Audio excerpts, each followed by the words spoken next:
जब शोलापुर में मैं पहली बार आया चेतन भाऊ के लिए, मैं कई मुसलमानों से मिला और कई हिंदू भाइयों से मिला।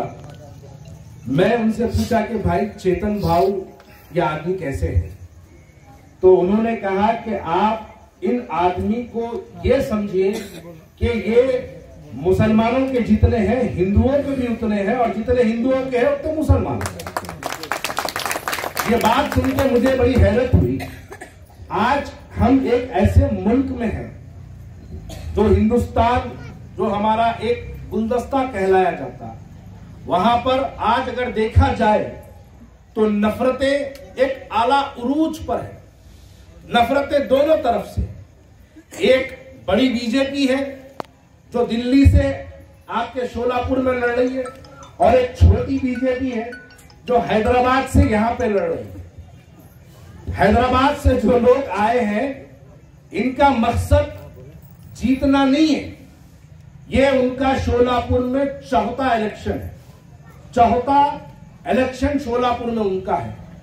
पहला इलेक्शन 2014 में लड़े, दूसरा इलेक्शन 2015 का कॉरपोरेशन इलेक्शन था, तीसरा इलेक्शन 2019 में रहा, यह चौथा इलेक्शन है। हर बार का इनका ग्राफ देखते जाइए, हर बार का ग्राफ इनका कम होते जा रहा। और ये लोग आते हैं हिंदू मुसलमानों के बीच में एक नफरत के एजेंडे को लेकर आपके हमारे बीच में आते हैं। यहां शोलापुर में आके कहते हैं कि भारतीय जनता पार्टी को रोकने के लिए ये लोग शोलापुर आए हैं, शोलापुर सेंट्रल आए हैं। आप जानते हैं हैदराबाद के अंदर जहां पर ये MIM का हेड ऑफिस है, वो हेड ऑफिस दारुसलाम क्षेत्र में आता है। दारुसलाम गोशा महल विधानसभा का है।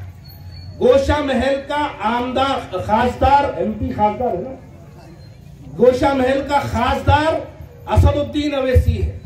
वहां पर भाजपा का MLA है। वो कभी भाजपा के MLA को रुकाने की कोशिश नहीं करे, लेकिन हैदराबाद से 300 किलोमीटर दूर यहां आके भारतीय जनता पार्टी को रोकने का दावा करते हैं। अगर वो कहीं मिले आपसे, चाहे MIM का कोई भी वर्कर हो या लीडर हो, अगर आपसे मुलाकात हो तो उनसे यह सवाल करना कि आप शोलापुर आके इलेक्शन लड़ रहे हैं, आप ये हमको जवाब दीजिए कि आप हैदराबाद में जहां पर दारुसलाम है, वहां पर बीजेपी का MLA को हराने का आप क्यों कोशिश नहीं करते। आप जान के हैरत करेंगे, यहां पर आकर कहते हैं वहां पर भाजपा के खिलाफ वो MLA कैंडिडेट तक नहीं डालते।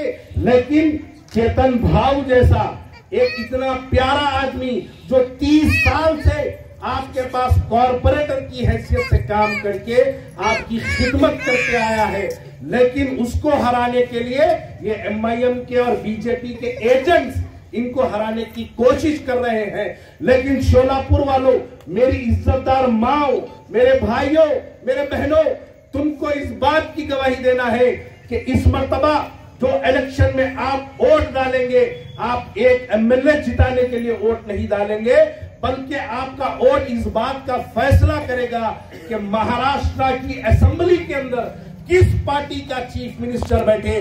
क्या फिरका परस्ती को बढ़ाने वाले बैठे या फिर सेकुलरिज्म को जिंदा रखने वाले को आप आगे बढ़ाना पड़ेगा। और साथ ही साथ मैं ये भी बात कह दूं कि ये बात जरूरी है, महाराष्ट्र का इलेक्शन इस बात की गवाही देगा कि आप 2029 में कैसा हिंदुस्तान चाहते हैं। अगर आप नरेंद्र मोदी को हराना चाहते हैं दिल्ली में, तो उसकी शुरुआत आपको महाराष्ट्र से करनी पड़ेगी, उसकी शुरुआत आपको शोलापुर से करनी पड़ेगी।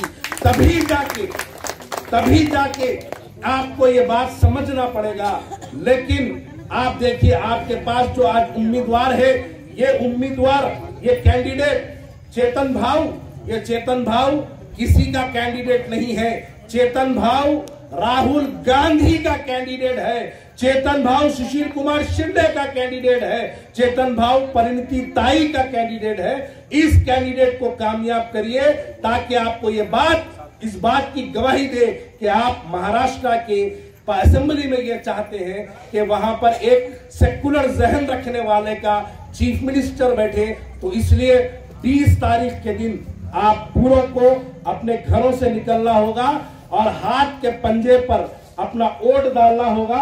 2 नंबर के निशान पर चेतन भाऊ का निशान होगा, उस निशान पर आप अपना वोट डालिए और जवाब दीजिए कि तुम हिंदू और मुसलमानों में लड़ाते रहो, हम मुसलमान हिंदू भाई को जिता के भी जाएगा और हिंदू भाई मुसलमान के लिए साथ देगा।